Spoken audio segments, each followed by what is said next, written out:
Assalamualaikum warahmatullahi wabarakatuh. Alhamdulillahi rabbil alamin. Lahul ni'matu wa lahul fadlu wa lahul thana'ul hasan. Wassalawatullahil barrir rahim wal malaikatil muqarrabin ala sayyidina wa maulana Muhammadin wa ala alihi wa ashabihi tayyibin tahirin. Allahumma la sahla illa ma ja'altahu sahla wa anta taj'alul hazna idza syi'ta sahla. Allahumma arzuqna al-ikhlasa fin niyyati wal qawli wal amal wa ba'du. Ila nabiyil mustafa sallallahu alaihi wasallam wa ikhwanihi minal anbiya'i wal mursalin wa syuhada'i was salihin, khususan ila sultanil awliya asy-syaikh Abdul Qadir al-Jilani wa syaikh Ahmad ar-Rifa'i wa syaikh Baha'iddin an-Naqsyabandi wa syaikhina Abdullah al-Harari wa ila arwahi muassisi jam'iyyati Nahdlatul Ulama asy-syaikh Muhammad Hashim Asy'ari wa syaikh Bisri Sansuri wa Syekh Abdul Wahab Hasbuwah wa ila arwahi jami'i ahli al-qubur minal muslimin wal muslimat. Al-Fatihah. A'udzu billahi minasy syaithanir rajim. Bismillahirrahmanirrahim. Alhamdulillahi rabbil alamin. Ar-Rahmanir Rahim. Malik yaumiddin. Iyyaka na'budu wa iyyaka nasta'in. Ihdinas siratal mustaqim. Siratal ladzina an'amta 'alaihim ghairil maghdubi 'alaihim waladdallin. Amin. Hadirin hadirat kaum muslimin muslimat, pemirsa Madu TV rahimakumullah. Alhamdulillah, kita bersyukur kepada Allah Subhanahu wa taala pagi hari ini. Allah Subhanahu wa taala kembali menganugerahkan taufiknya kepada kita semuanya, sehingga dengan taufik dan pertolongan Allah Subhanahu wa taala pagi hari ini kita bisa melakukan salah satu amal soleh, yaitu berupa hadir dalam majelis ilmu. Semoga Allah Subhanahu wa taala memberikan keikhlasan kepada kita sehingga Allah menerima amal soleh yang kita lakukan ini. Amin ya rabbal alamin.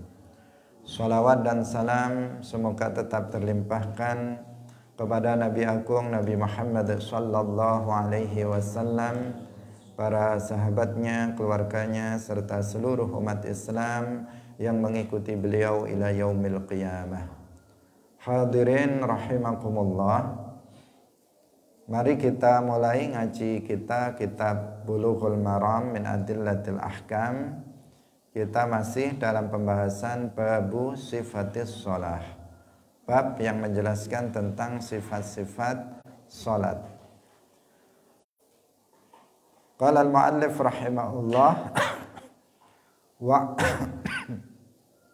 wa an Wa'il ibn Hujrin radhiyallahu ta'ala anhu qala Sallaitu ma'an nabiyyi sallallahu alaihi wasallam fawadda'a yadahul yumna ala yadihil yusra ala sadrihi. Sallaitu wa salat sapa ingsun ma'an nabiyyi sartane Kanjeng Nabi sallallahu alaihi wasallam. Fawadda'a nuli nyeleh sapa Kanjeng Nabi yadahu ing astane Kanjeng Nabi al-yumna kang tengen ala yadihi ing atase astane Kanjeng Nabi al-yusra kang kiwa ala sadrihi ing atase dodone Kanjeng Nabi. Akhrajahu Ibnu Khuzaimah. Hadirin rahimakumullah, Wa'il ibnu Hujr mengatakan, aku sholat bersama Nabi. Nabi meletakkan tangannya yang kanan di atas tangannya yang kiri di atas dadanya. Nah, ini tentang kesunahan sendakep dalam sholat, yaitu meletakkan tangan yang kanan di atas tangan yang kiri. Di mana letaknya? Di atas dada. Di sini dijelaskan oleh para ulama tentang posisi. Ada khilaf, perbedaan pendapat di antara para ulama tentang posisinya. Ada yang dalam mazhab Syafi'i, letak tangan itu adalah di antara pusar dan dada. Artinya di atas pusar, di bawah dada. Ini letak ketika seseorang sendakep. Jadi tangan kanan itu memegang pergelangan tangan kiri, diletakkan di atas tangan kiri. Bukan begini, tetapi di bawah dada, di atas pusar. Ini kalau dalam mazhab Syafi'i. Tetapi kalau dalam mazhab Hanafi itu di bawah pusar. Jadi sholatnya begini. Nah, ini kalau biasa misalnya kalau kita ziarah ke Makkah atau ke Madinah, di sana ada umat Islam dari berbagai daerah, berbagai negara, maka kita akan melihat berbagai macam cara seseorang dalam meletakkan tangannya ketika sholat. Ada yang begini, ada yang begini, ada yang di dada. Tetapi nggak ada satu mazhab pun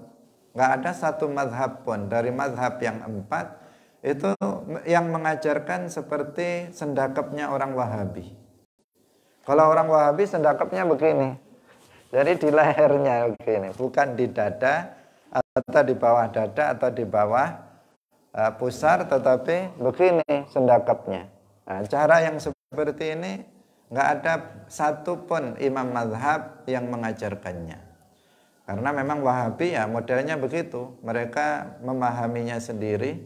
Mungkin paham mereka di atas dada itu, ini dada di atasnya dada. Jadi leher jadinya di atas dada. Sehingga ya karena nggak paham, kemudian mereka nggak bermazhab, tidak mengikuti mazhab tertentu, akhirnya mereka melakukannya seperti itu. Dan ketika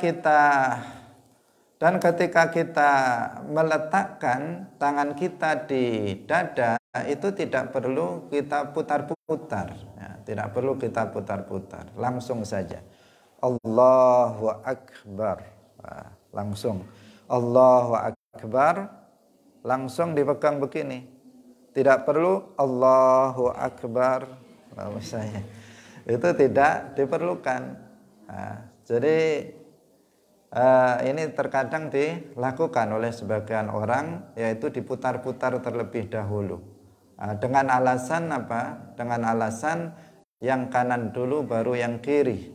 Sehingga dia ketika meletakkan tangan di dada, dia mengatakan dia melakukannya Allahu Akbar, kanan dulu, kemudian baru kiri misalnya, sehingga diputar. Jadi tidak diperlukan yang seperti itu, langsung saja, karena tidak semuanya itu dimulai dengan yang kanan.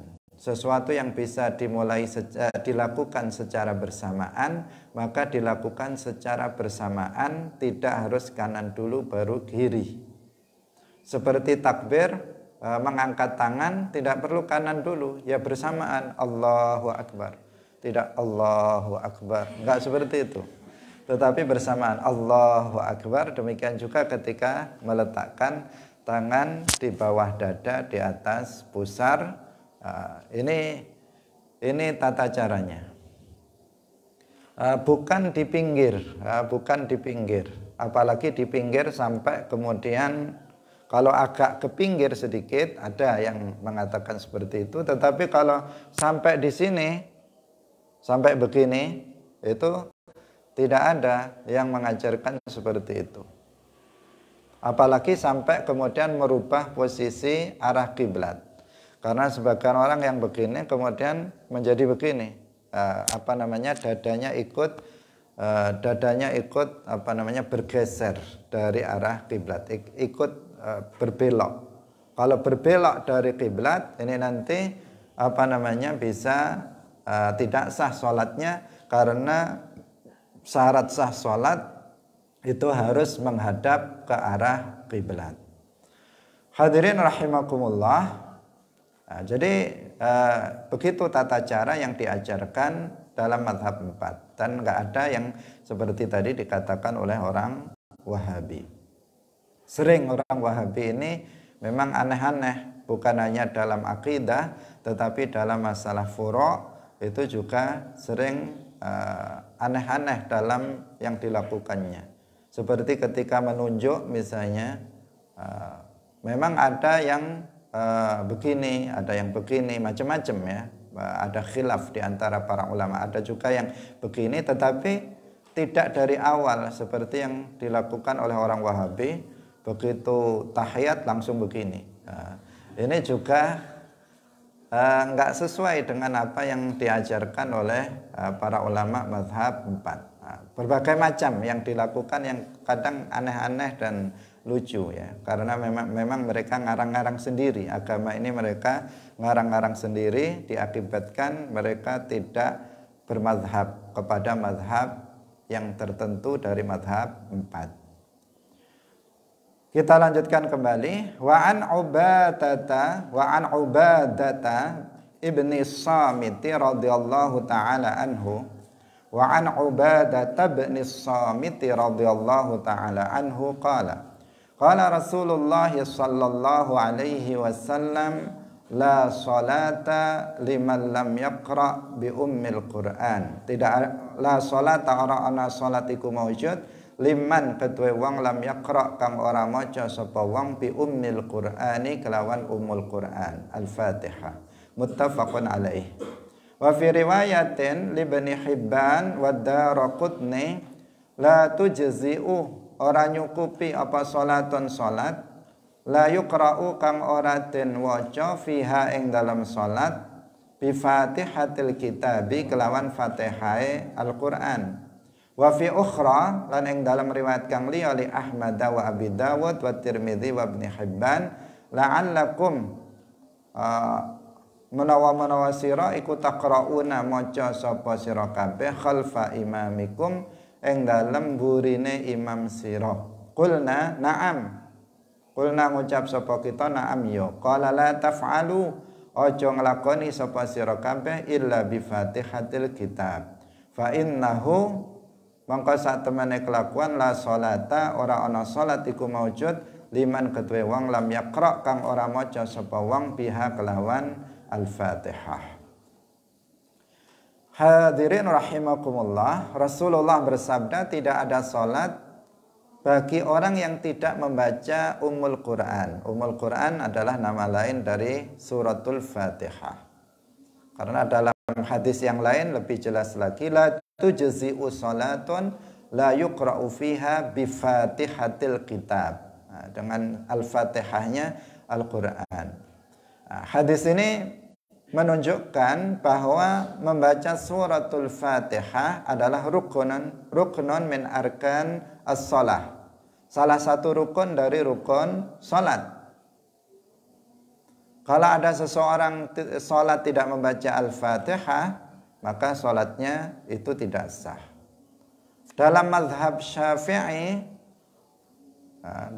Syafi'i membaca suratul Fatihah ini wajib bagi setiap orang yang sholat, baik dia sholat sendirian, apakah dia menjadi makmum, apakah dia menjadi imam.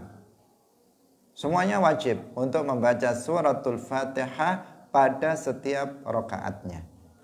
Dia sholat sendiri, wajib membaca Al-Fatihah setiap rakaat. Dia menjadi imam, wajib membaca surat setiap rakaatnya. Dia menjadi makmum juga wajib membaca suratul Fatihah pada setiap rakaatnya. Ini kalau dalam mazhab Syafi'i.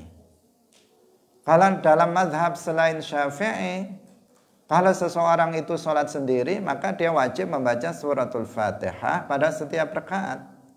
Tetapi apabila seseorang itu berjamaah, maka dalam mazhab yang tiga, selain Syafi'i, Hanafi, Maliki, dan Hambali, mengatakan bahwa qiraatul imam, qiraatul makmum. Bacaannya imam itu adalah bacaannya makmum.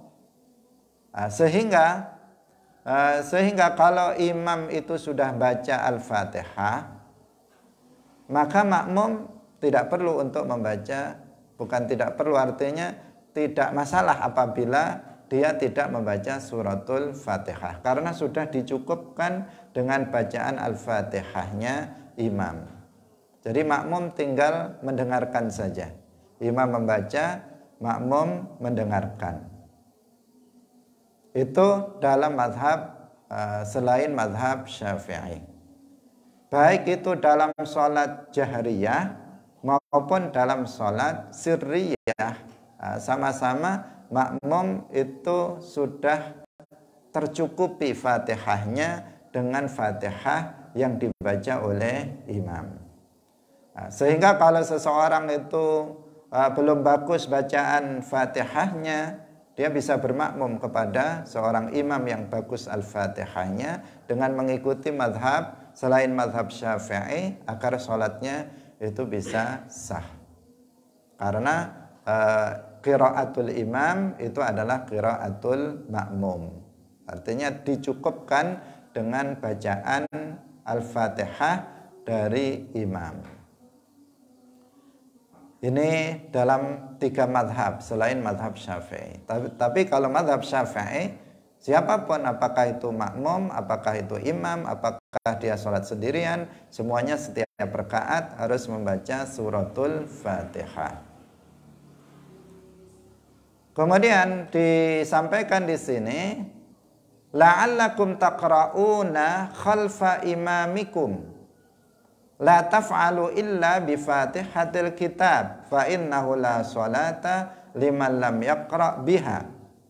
Nah, kalian membaca Al-Fatihahnya itu adalah setelah imam kalian. Artinya,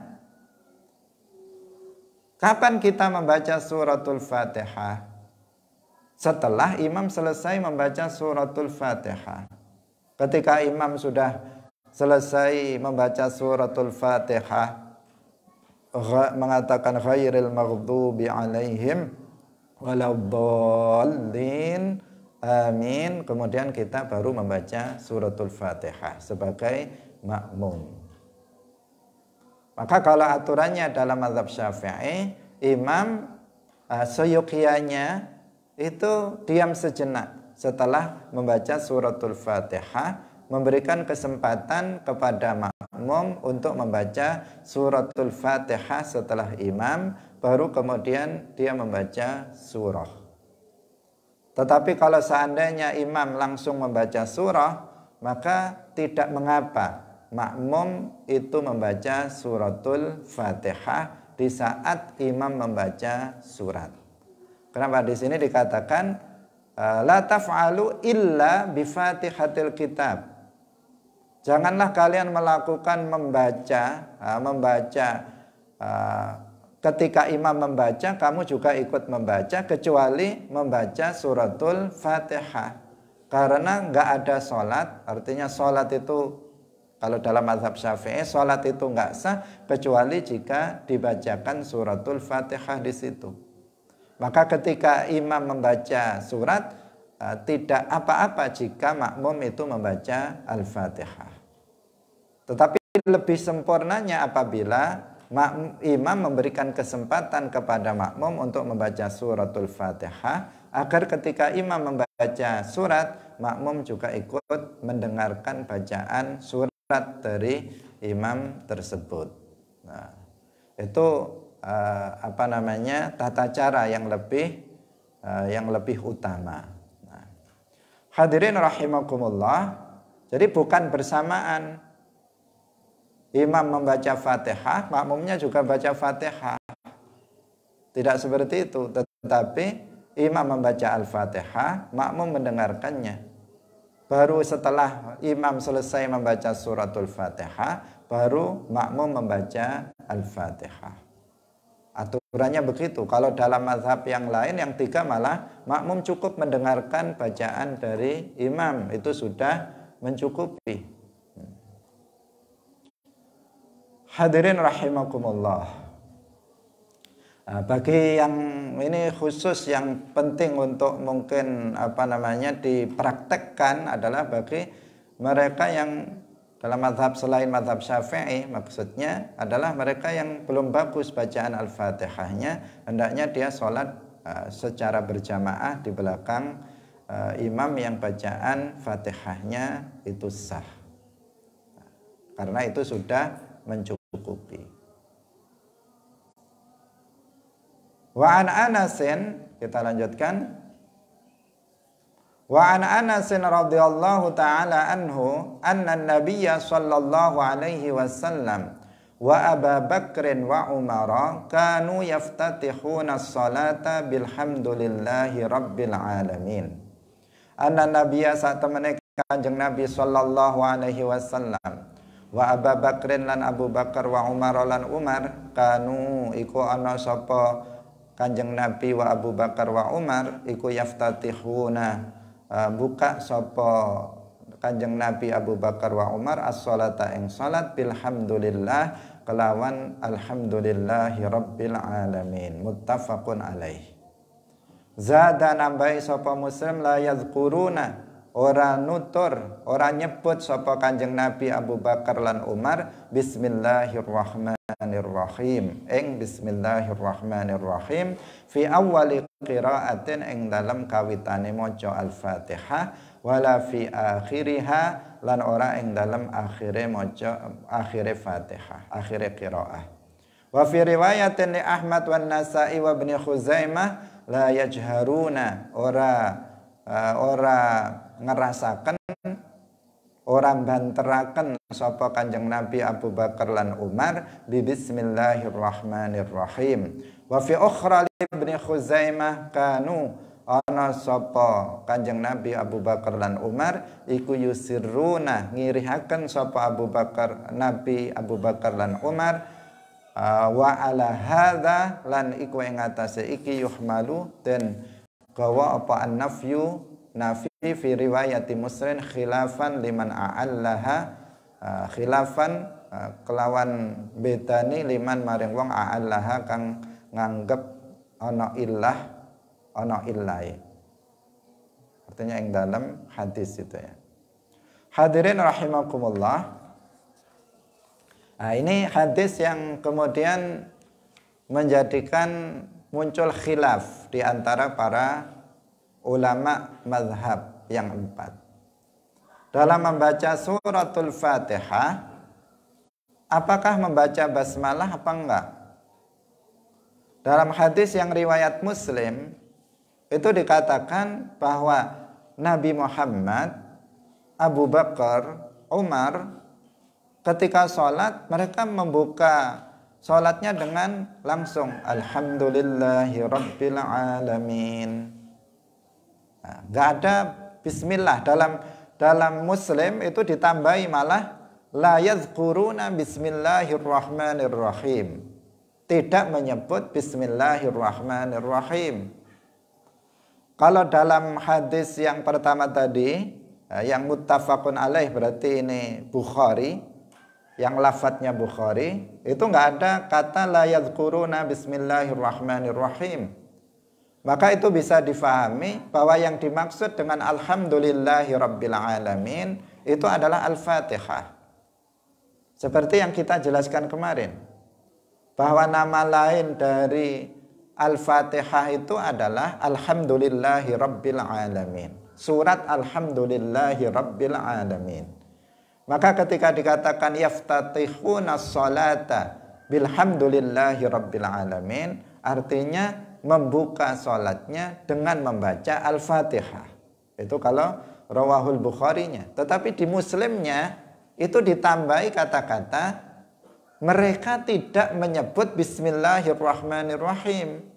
Berarti ketika membaca Al-Fatihah langsung Alhamdulillahirabbil alamin, nggak ada Bismillahnya, nggak ada Bismillahnya. Nah, kalau kita di Masjidil Haram atau di Masjid Nabawi itu macam-macam. Kita mendengarnya, imamnya setiap sholat kan berganti-ganti. Itu terkadang kita nggak mendengar sama sekali imam membaca Bismillah, langsung Alhamdulillahi Rabbil Alamin, langsung seperti itu. Tetapi terkadang kita sebagian imam itu kita dengar dia baca basmalah tetapi lirih. Ada yang Bismillahirrahmanirrahim, Alhamdulillahi Rabbil Alamin, langsung seperti itu. Jadi ada yang terdengar nggak terdengar, ada yang nggak terdengar sama sekali, artinya memang dia nggak baca basmalah. Ada sebagian imam yang baca basmalah tetapi dengan suara lirih, baru alhamdulillahnya itu dengan suara keras. Nah, memang dalam masalah ini ada khilaf.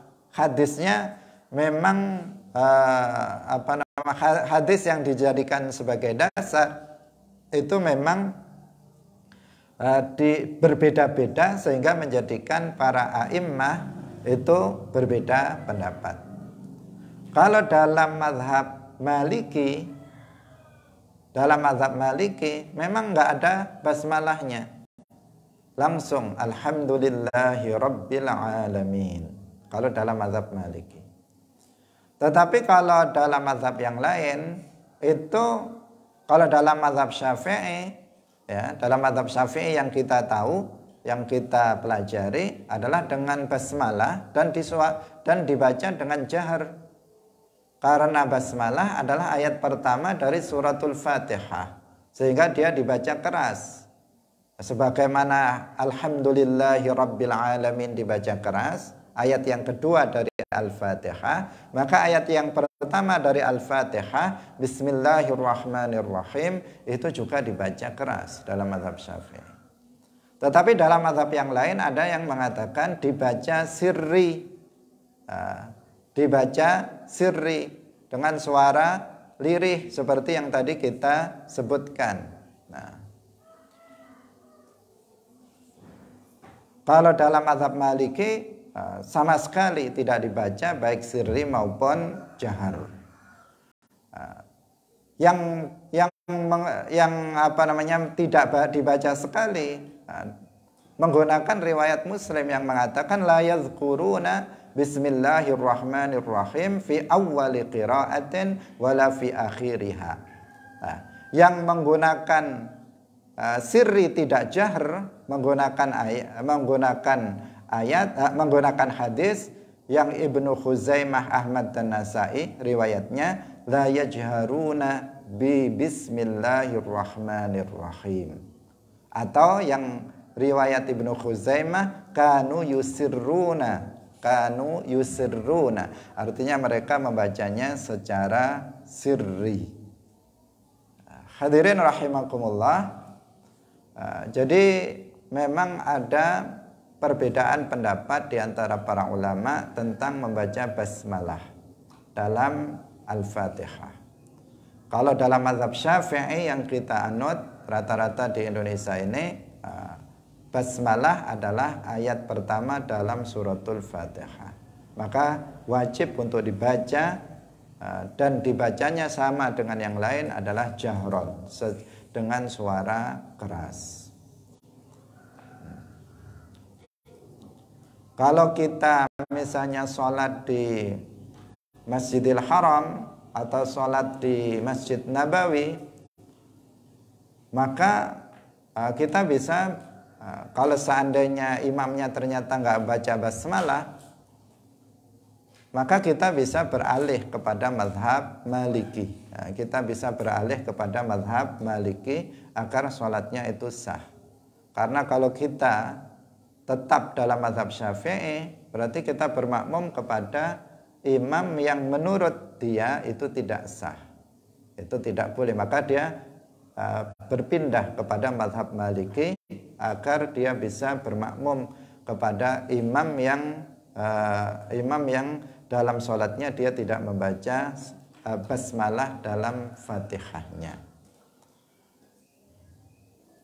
Nah, cuman kalau kita sholat di sana itu ada problem. Problemnya adalah bahwa imam di Masjidil Haram atau di Masjid Nabawi itu di antara mereka ada yang musyabbihah, mujassimah, yang memiliki akidah tajsim, tasbih, menyerupakan Allah dengan makhluknya. Karena di sana dikuasai oleh orang-orang Wahabi. Dikuasai oleh orang-orang Wahabi.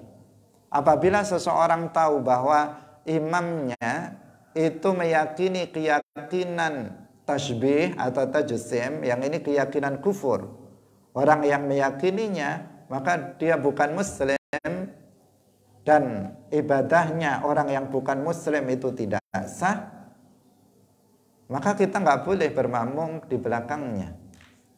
Al-Imam Asy-Syafi'i mengatakan al-mujassimu kafir wa la tasihhu sholatu khalfahu.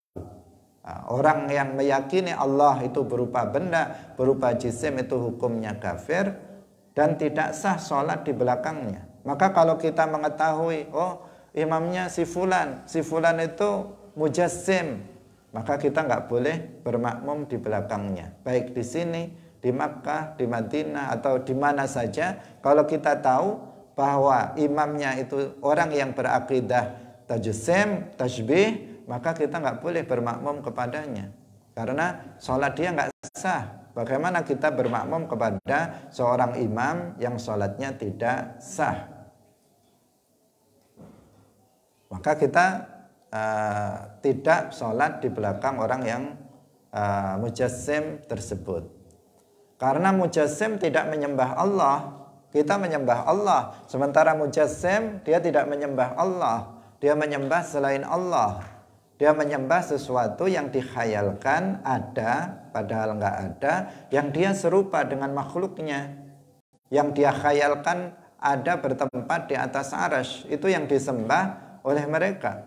Sementara kita menyembah Allah yang laisa kamitslihi syai', yang nggak serupa dengan makhluk.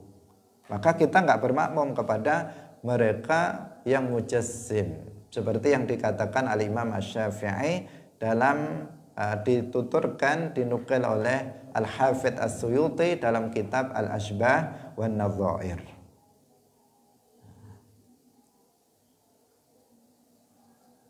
Hadirin rahimakumullah. Tetapi kebanyakan orang tidak tahu. Tidak tahu ketika mereka berada di Makkah atau di Madinah, mereka tidak tahu bahwasanya imamnya itu adalah orang yang meyakini paham tasbih atau tajsim. Karena setiap waktu itu berganti-ganti orangnya. Mungkin mengenal salah satu dari mereka bahwa dia Wahabi, dia mujassim. Seperti misalnya Abdurrahman As-Sudais misalnya, Wahabi, meyakini keyakinan tasbih. Oh, imamnya Sudais. Ya udah nggak usah bermakmum kepada dia. Karena sudah tahu bahwa imamnya adalah seorang mujassim. Nah, imamnya seorang mujassim, maka kita tidak bermakmum kepada dia. Bukan berarti kita nggak sholat jamaah atau kita nggak datang ke Masjid Nabawi atau ke Masjidil Haram. Nah, kita tetap datang ke Masjidil Haram, ke Masjid Nabawi. Kita bisa sholat berjamaah dengan teman-teman kita, dengan dengan umat Islam yang lainnya. Nah, tidak harus bermakmum di belakang seorang yang sudah nyata-nyata dia adalah mujassim.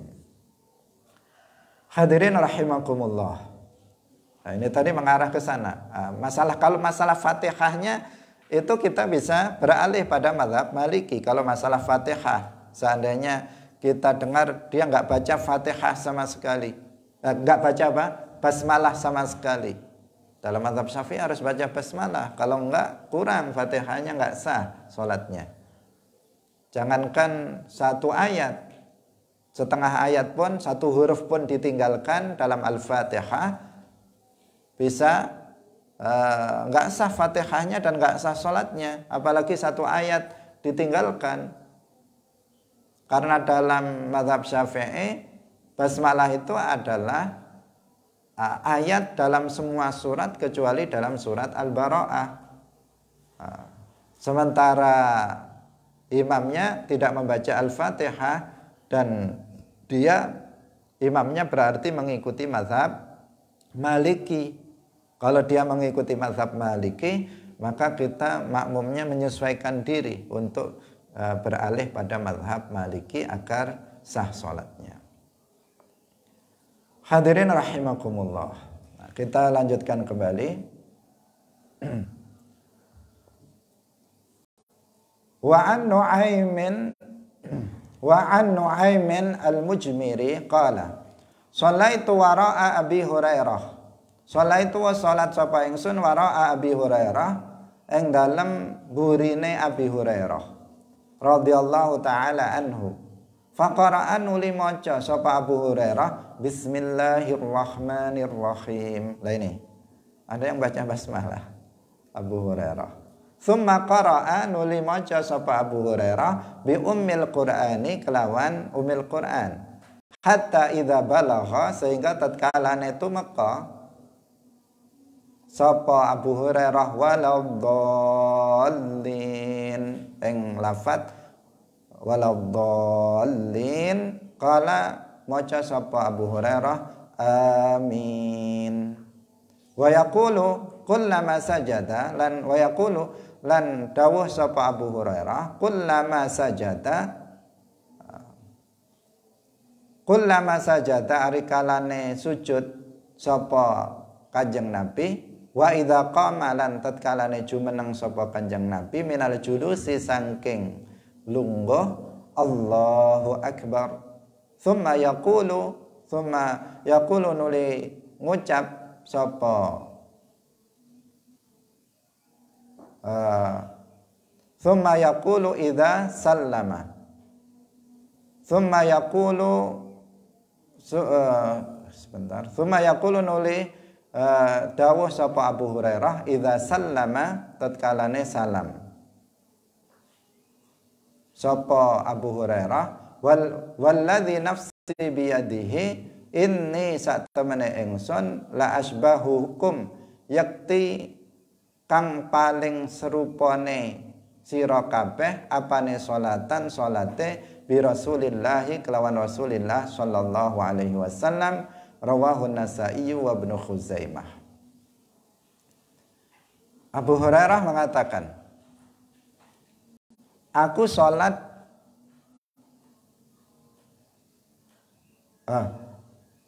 gini ya, keliru ini. Nu'aim ibnul Mujmir yang mengatakan, Nu'aim ibnul Mujmir mengatakan, aku sholat di belakang Abu Hurairah. Aku sholat di belakang Abu Hurairah. Kita tahu Abu Hurairah salah satu perawi hadis yang paling banyak.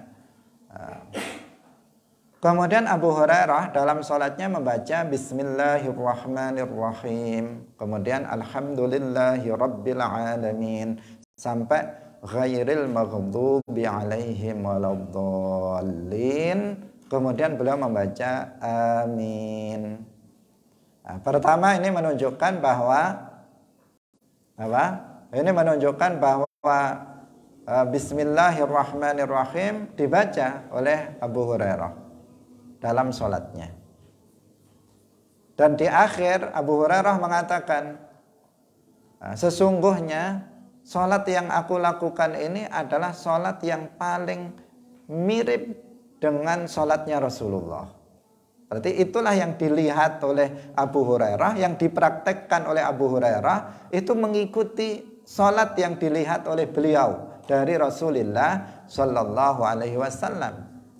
Bahwa Rasulullah ketika sholat itu membaca Bismillahirrahmanirrahim, kemudian dilanjutkan dengan Al-Fatihah sampai akhir ghairil maghdubi alaihim waladdallin.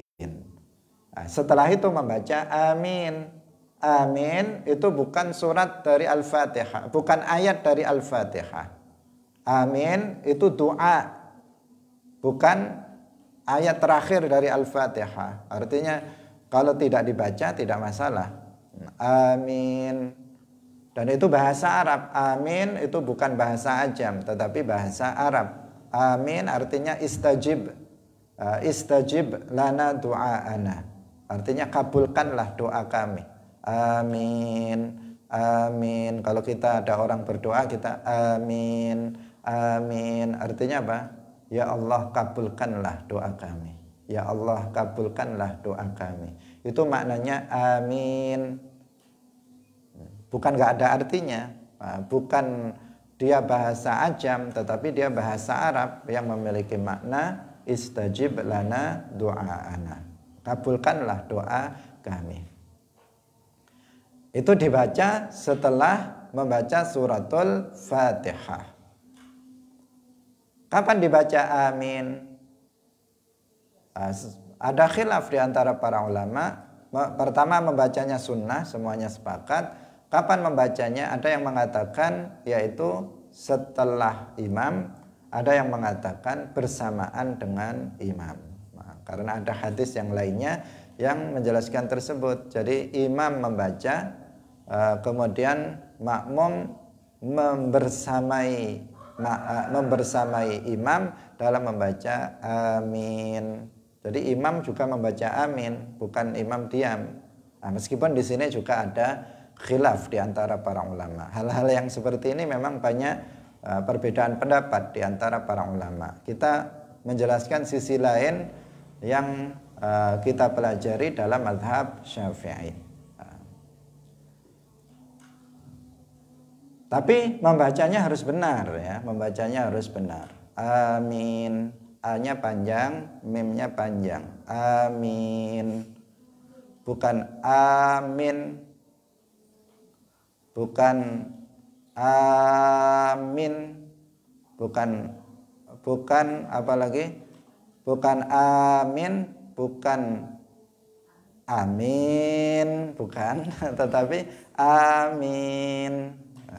A panjang, mimnya juga panjang. Amin. Karena maknanya akan beda. Kalau amin nanti maknanya akan berbeda. Amin juga akan berbeda. Amin itu beda lagi.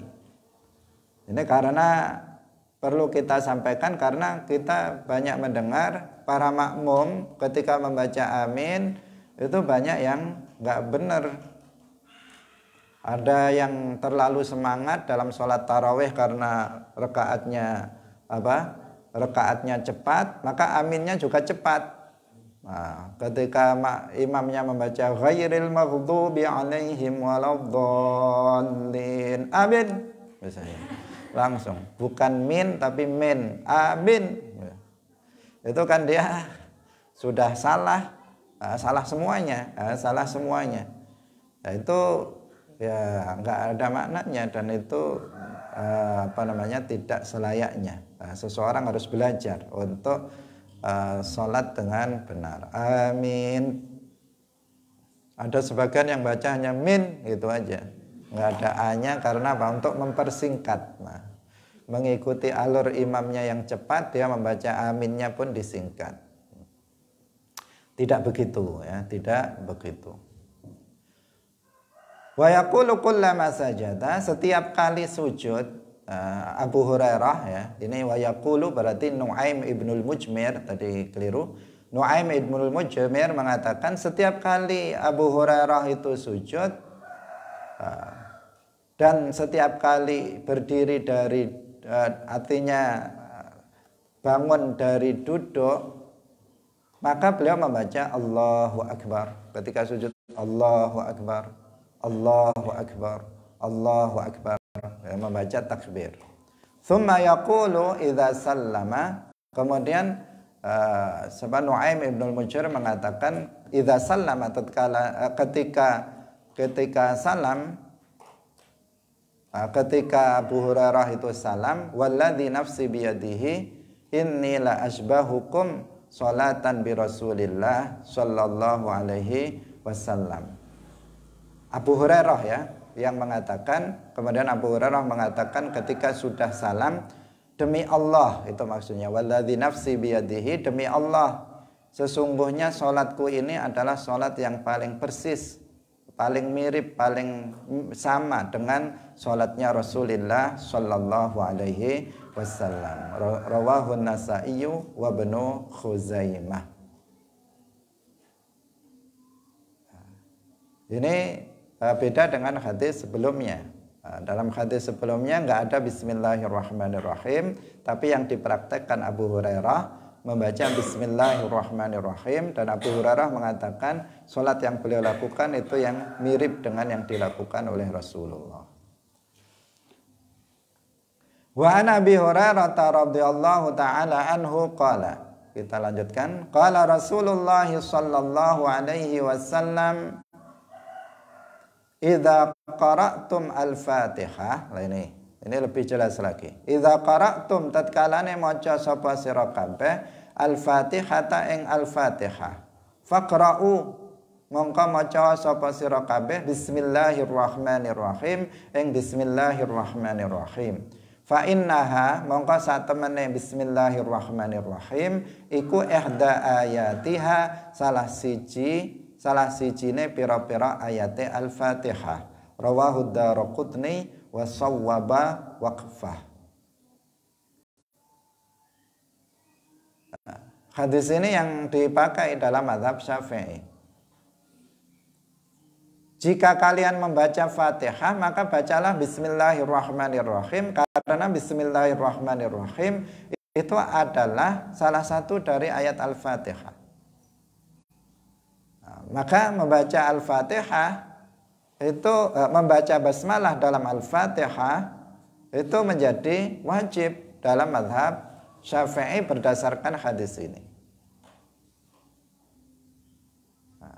Ketika tadi kita membaca hadis yang tadi, ketika tidak disebut basmalah, seakan-akan oh iya ya, nggak ada bismillahnya. Ternyata Nabi, Abu Bakar, Umar nggak baca basmalah ketika membaca suratul Fatihah. Tetapi ketika kita membaca hadis berikutnya, riwayat yang lain, ternyata yang dimaksud tidak membaca Bismillahirrahmanirrahim itu tidak mengeraskan bacaan Bismillahirrahmanirrahim, tetapi membacanya dengan lirih dalam riwayat yang lain. Kemudian dalam riwayat yang lain malah dikatakan bacalah Bismillah, karena Bismillahirrahmanirrahim itu adalah ayat dari Al-Fatihah.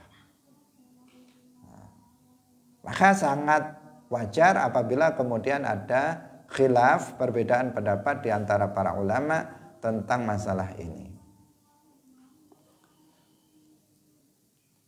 Hadirin rahimakumullah, kita lanjutkan ini karena sudah kita jelaskan tadi.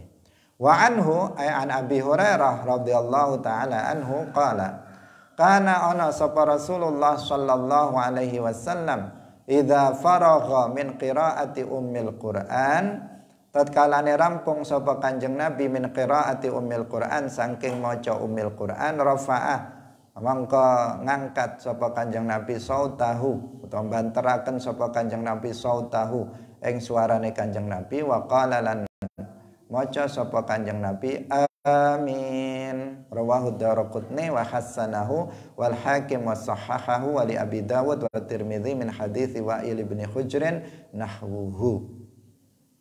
Nah, ini yang menjelaskan apa? Bahwa imam itu membaca amin. Pertama, imam juga membaca amin. Kemudian yang kedua, membacanya jahar, dengan jahar. Kanjeng Nabi, artinya dalam sholat jahar ini ya. Yang dimaksud dengan jahar adalah dalam sholat jahar. Membaca aminnya setelah membaca Al-Fatihah dalam sholat jahriyah, maka dibaca jahar. Kalau dalam sirriyah ya dibaca sirri. Yang jahar kita tahu maghrib, isya, subuh. Yang sirri apa? Zuhur, asar. Ini dibaca lirih. Fatihahnya lirih, aminnya juga lirih. Kalau dalam maghrib, isya, subuh, Fatihahnya keras, kemudian aminnya juga dibaca keras. Kalau dalam mazhab Syafi'i. Kalau dalam mazhab yang lain seperti dalam mazhab Abu Hanifah itu imam meskipun dalam sholat jahriyah membaca aminnya lirih. Membaca aminnya dengan suara lirih, tidak dengan suara keras. Ini dalam masalah lirih dan kerasnya. Tetapi di sini dalam hadis ini yang diikuti oleh mazhab Syafi'i dikatakan idza faragha min qiraati ummil Quran rafa'a sautahu. Nabi itu mengangkat suaranya membaca amin. Membaca amin dengan suara keras. Dalam hadis ini seperti itu. Tapi semua para ulama itu pasti memiliki dalil ya, semuanya memiliki dalil. Pendapat mereka tidak berdasarkan akal mereka sendiri, tetapi pendapat mereka didasarkan dalil. Dan kuat, memiliki argumentasi yang sangat kuat. Hadirin rahimakumullah, membaca jahar atau sirri itu hukumnya sunnah ya, hukumnya sunnah, tidak wajib. Kalau misalnya ada seseorang sholat maghrib itu dengan suara lirih, maka sholatnya tetap sah. Nah, sholatnya tetap sah. Kalau ada seseorang sholat zuhur kok dengan suara keras, maka sholatnya tetap sah. Tetapi para ulama mengatakan makruh. Kalau ada orang sholat zuhur tiba-tiba bismillahirrahmanirrahim dengan suara keras, maka itu hukumnya makruh. Tapi sah, tetap sah. Seperti sholat Jumat kan dengan suara keras, imamnya dengan suara jahar. Kalau ada seseorang sholat qadha bagaimana? Misalnya qadha subuh, jam 8 baru sholat subuh, itu jahar atau sirri? Jawabannya sirri, tidak dengan jahar. Karena dia melakukannya di siang hari, karena itu dia membacanya dengan sirri. Kalau ada seseorang mengqadha sholat asar di waktu malam, habis isya dia qadha sholat asar atau sholat zuhur, maka di sini dia mengeraskan suaranya karena dia melakukannya di waktu malam. Karena jahar dan sirri itu kan ada hikmah-hikmah tertentu, banyak di antara hikmahnya.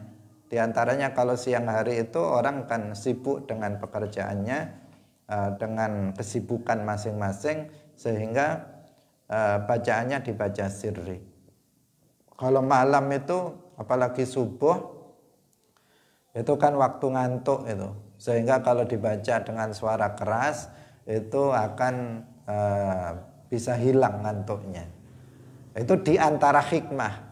Tentu masih banyak hikmah-hikmah yang lain yang telah dikemukakan oleh para ulama tentang masalah sirriyah dan jahriyah. Hadirin rahimakumullah, demikian pengajian kita pada pagi hari ini, semoga bermanfaat bagi kita semuanya.